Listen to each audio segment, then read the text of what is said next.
In a previous video, I mentioned I'm a collector of several stuff. I'd say watches are probably the thing that I'm most passionate about collecting. This particular watch is a Waltham pocket watch. It's now 125 years old. Waltham, or there's some third-party websites where if you type in the serial number, they'll tell you when the watch was made, and that's why I know this was made 125 years ago. This was a gift from my father over 25 years ago. This is the watch that really got me passionate about watches. My father passed away a few years ago, so this is one of the last items that I remember him by. So this is something I'll never get rid of.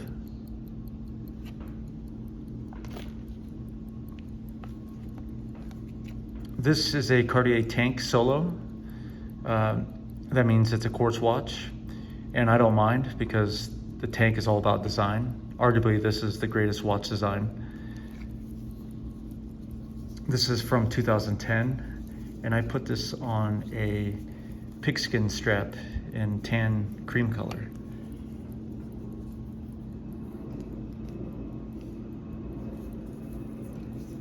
But I love the combination. This is a strap monster too. I'll interchange it with this beads of rice bracelet sometimes, or classic black gator, or light tan straps such as this. Next watch is IWC Mark 16. Now this was the first luxury watch purchase I made, and this was back in 2007, 2008. I remember seeing this watch for the first time, or its predecessor, a Mark 15. I remember watching Vanilla Sky with Tom Cruise, and this was probably 2001. There's a scene where when he's going to bed, he puts his watch, his Mark 15, on his bedside rest.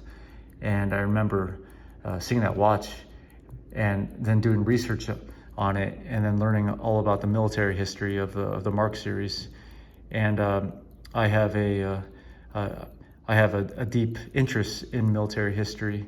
So field watches, aviation watches, that was my first love in the world of wristwatches. But I love this thing. I dailyed this for many years, and I beat it up, and it's never once been to service. It's picked up a lot of scratches, and it's just reliable. I have it on this third-party beads of rice bracelet. But this is the ultimate strap monster watch. I have over 50 straps, every color. I have many NATOs, many leather straps, many alligator straps, and they all look at home on this watch. My final two watches are integrated sports watches. This is a Patek Nautilus, a 5980A, so stainless steel. This watch comes from 2008. So this was the last of the Geneva Seal Pateks. Let me zoom in here. You can see the seal right there. Or let it focus, there we go. And this was the last of the iron-based hairsprings, and the last of the traditional screws used in a bracelet.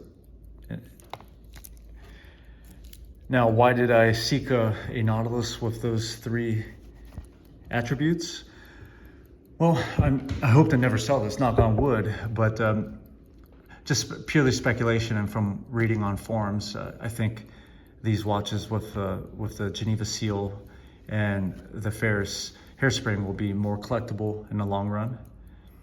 I know there's purists within the industry who look down on non-Geneva sealed watches and the modern silicone hairspring.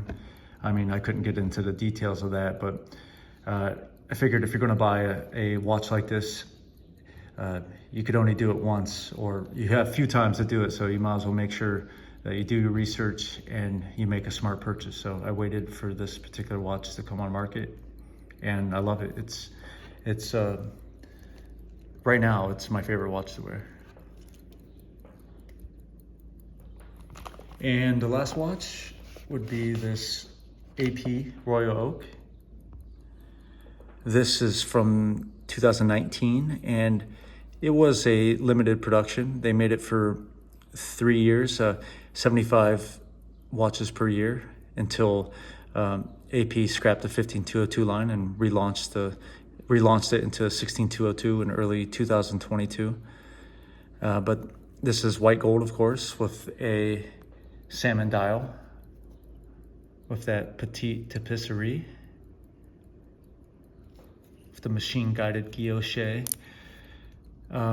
This is the last, in terms of jumbo Royal Oaks, this is the last of the 2121 movement, which was, as you know, co-created by JLC, Patek, and AP.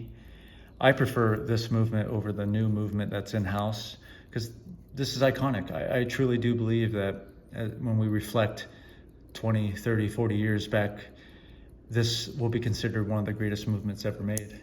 They used this movement for just over 50 years, and it's a true workhorse. It's a true tank. Whenever you hear of problematic APs, it's almost always going to be their in-house movements. Anyway, I wanted to share my watch collection. Thanks for watching.